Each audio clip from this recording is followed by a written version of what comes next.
जय श्री राम।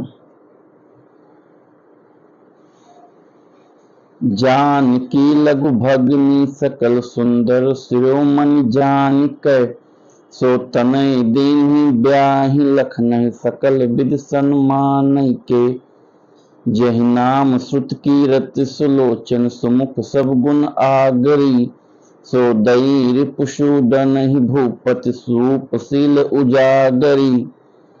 जनक जी की छोटी बहन उर्मिला जी को सब सुंदरियों में शिरोमणि जानकर उन कन्या को सब प्रकार से सम्मान करके लक्ष्मण जी को ब्याह दिया, और जिनका नाम श्रुत कीर्ति है और जो सुंदर नेत्रों वाली, सुंदर मुख वाली, सब गुणों की खान और रूप तथा शील में उजागर हैं, उनको राजा ने शत्रुघ्न को ब्याह दिया।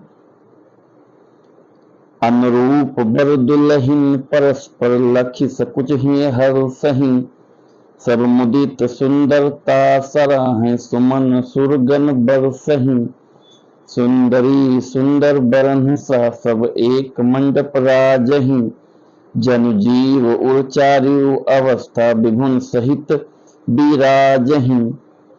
दूल्हा और दुल्हन ने परस्पर अपने अपने अनुरूप जोड़ी को देखकर सकुचते हुए हृदय में हर्षित हो रही हैं।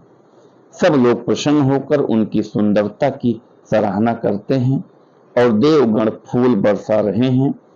सब सुंदरी दुल्हनें सुंदर दूल्हों के साथ एक ही मंडप में ऐसी शोभा पा रही हैं मानो जीवन के हृदय में चारों अवस्थाएं, जागृत, स्वप्न, सुषुप्ति और तुरीय अपने चारों स्वामियों विश्व, तेजस, प्राज्ञ और ब्रह्मा सहित विराजमान हैं। मुदित अवधिपति सकल सुत बधुन समेत निहार जन पाए महिपाल मणि प्रियन सहित फल चार।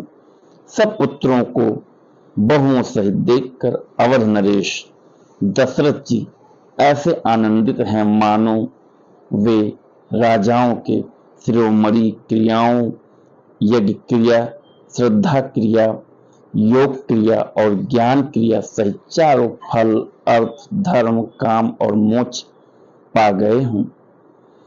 जैसी रघुबीर ब्याह विधि बरनी सकल कुंवर ब्याह हेते ही करनी। कहीं न जाई कछु दाई जे भूरी रहा कनक मणि मंडप पूरी। श्री रामचंद्र जी के विवाह की जैसी विधि वर्णन की गई उसी रीत से सब राजकुमार विवाहे गए।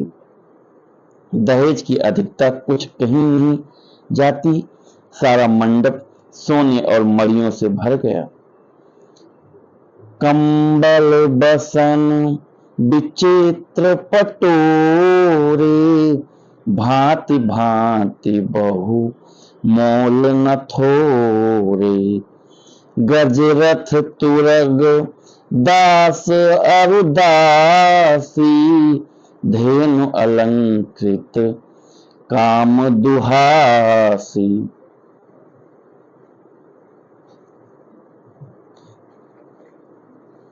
बहुत से कंबल, वस्त्र और भांति भांति के विचित्र रेशमी कपड़े जो थोड़ी कीमत के न थे अर्थात बहुमूल्य थे, तथा हाथी, रथ, घोड़े, दास दासियां और गहनों से सजी हुई कामधेनु सरीखी गायें।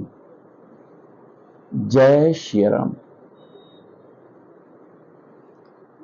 तो मित्रों, आज का हमारा श्री रामचरितमानस का पाठन कंप्लीट हुआ। आपको पता ही है कि 5 चौपाई श्री रामचरितमानस की मैं डेली पढ़ता हूँ, तो आप लोग भी कोशिश करिए कम से कम 5 चौपाई जरूर पढ़िए।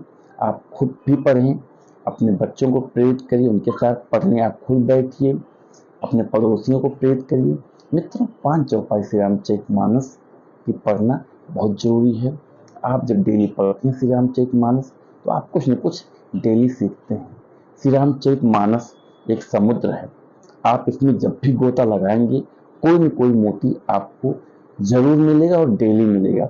तो मित्रों टाइम निकालिए और मोती को चुनिए, कम से कम 5 मिनट श्री रामचरितमानस को जरूर दीजिए। तो मित्रों हम लोग क्या बोलते हैं कि हमारा बेटा राम जैसा हो, हमारी बहू सीता जैसी हो, या हमारी बेटी सीता जैसी हो, हमारे भाइयों का प्रेम राम और भरत जैसा हो। तो ये तभी हो सकता है, ये तभी हम उम्मीद कर सकते हैं, राम राज्य की हम तभी उम्मीद कर सकते हैं जब हम राम जी का चरित्र पढ़ते हैं, जब उनके अच्छे गुण हमारे अंदर आते हैं। और उनके अच्छे गुण तभी हमारे अंदर आएंगे जब हम उनके बारे में जानेंगे, जब उनके बारे में हम पढ़ेंगे, जब उनका हम चरित्र जानेंगे, हमारे प्रभु की जो लीला है जब उनके बारे में हमें ज्ञान होगा। तो मित्रों आप लोग टाइम निकालिए, श्री रामचरितमानस की 5 चौपाई जरूर पढ़िए और कोशिश करिए कि 5 चौपाई जरूर पढ़िए और एक पौधा आप डेली लगाइए। हमारी कोशिश है, मैं डेली श्री रामचरितमानस पढ़ता भी हूँ, कभी एक आध बार नहीं कह सकता हूँ भूल जाऊँ, लेकिन पौधा मैं एक डेली लगाता हूँ। तो आप लोग भी कोशिश करिए कि श्री रामचरितमानस डेली पढ़िए, 5 चौपाई और एक पौधा आप डेली लगाइए। मित्रों हम लोग क्या बोलते हैं कि इसका डुप्लीकेट फल आ रहा है, बहुत मिलावट आजकल फलों में होती है, दवा का यूज होता है। तो दवा का यूज होता है कोई बात नहीं, तो हम खुद नहीं लगा सकते क्या पौधा? हम खुद लगाएं, 2-4-5 पौधा आम का लगा दे, 2-4-5 पौधा जामुन का लगा दे, 2-4-5 पौधा अमरूद का लगा दे, हम खुद खाएं, वो फल लगा के खाएं। आजकल ऐसे ऐसे फल आ गए हैं जो 2 साल में फल देने लगे हैं।